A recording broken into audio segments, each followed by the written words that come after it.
কেন রিক্সা চালানো যাবে না? নিষেধ আছে? না নিষেধ নাই, বাট অনেকেই দেখা যায় না, আপনারা তো অনেক সময় বাসে বা বিভিন্ন জায়গায় টাকা উঠান বা বিভিন্ন ভাবে আপনারা ইনকাম করেন, তো রিক্সা নিয়ে কেন রাস্তায় আপনি বের হয়েছেন? আসলে আমাদের তো পেটের তাগিদে কাজ করে খেতে হবে, তাই না? তা হ্যাঁ। আমি চাচ্ছি যেন সৎভাবে খেতে পারি। সেইজন্যই আমার রিক্সাটা চালানো উচিত। মানে তার এই জন্য রিক্সা চালাচ্ছেন? হ্যাঁ। আচ্ছা, অনেকেই তো আছে যে আপনার বাসে টাকা উঠায়, তারপরে বিভিন্ন জায়গায় যায় বিভিন্ন ভাবে দোকানে টাকা উঠায়। সেটা না করে আপনি ব্যতিক্রমী ভাবে ঢাকার রাস্তায় রিক্সা নিয়ে বের হয়েছেন, নিজে মানে কষ্ট করতেছেন, আসলে সেটাও তো করতে পারতেন, সেটা কেন করেন নাই? আসলে ওইভাবে আমি করে খেতে পাচ্ছি না বা চাচ্ছি না। কারণ আমি খেটে খাবো সম্মানের সঙ্গে। সেটাই তো আমি চাইবো। আর আমাদের যারা মেয়েরা এখন টাকা চাঁদাবাজি যেগুলো ছিল মনে করেন, এখন তো সবই বন্ধ হয়ে গেছে। তা হ্যাঁ। আমাদের মেয়েরা এখন দেখবেন কেউ জব করছেন, কেউ ব্যবসা করতেছে, কেউ নাচ করছে, অভিনয় করছেন। সো আমার রিক্সা চালাতে সমস্যা নেই। কারণ আমার কাছে কোনো কাজ ছোট না। মানে রিক্সা মানে কাজকে আপনি ছোট করে দেখেন না, এই তো? অবশ্যই দেখি না। আমার ঘৃণাও লাগে না যে আমি এই জিনিসটা করবো, আমি ছোট না কেন? আমি মানুষ। আমি খেতে পারি।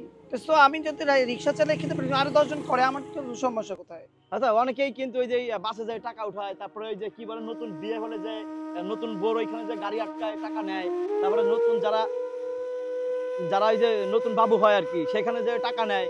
আসলে এই যে টাকা নেওয়াটাকে আপনি কিভাবে দেখেন?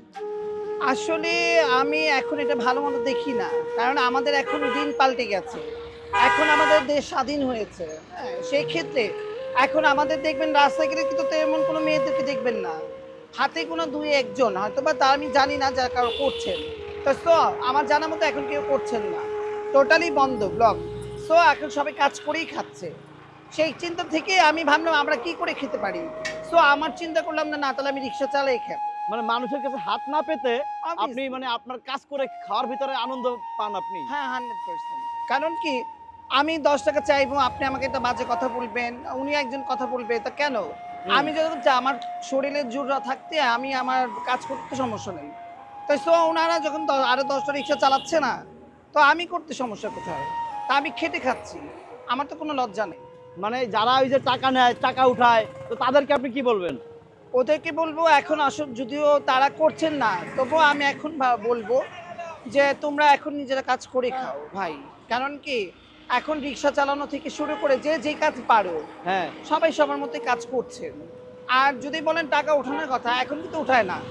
এখন কিন্তু টোটালি এটা বন্ধ হয়ে গেছে। কারণ কি সবাই চায় যে নিজের জীবনযাপন সুন্দর করে করুক। এই ব্যতিক্রমী একটা উদ্যোগ আপনি নিয়েছেন, জি। একেবারে নতুন ভাবে। আসলে আপনার কাছে কি সবার চাওয়া আছে যে সবাই কারো কাছে হাত না পেতে যার যার মতো করে কর্ম করে খাক? আসলে আমার চাওয়াটা হচ্ছে কি আমাদের বোনদেরকে বলবো যারা হাত পেতে বা ৳১০ চেয়ে খায়, তারা এখন আর এটা করবে না আমার আশা করি। কারণ আমাকে দেখে মনে হবে এখনো তারাও এটা করে খেতে পারবে। মানে অনেকেই বলে যে আমাদের কেউ চাকরি দেয় না, আমাদের কেউ হেল্প করে না। আসলে এটা কতটুকু সত্য? এটা আপনার 90% সত্যি।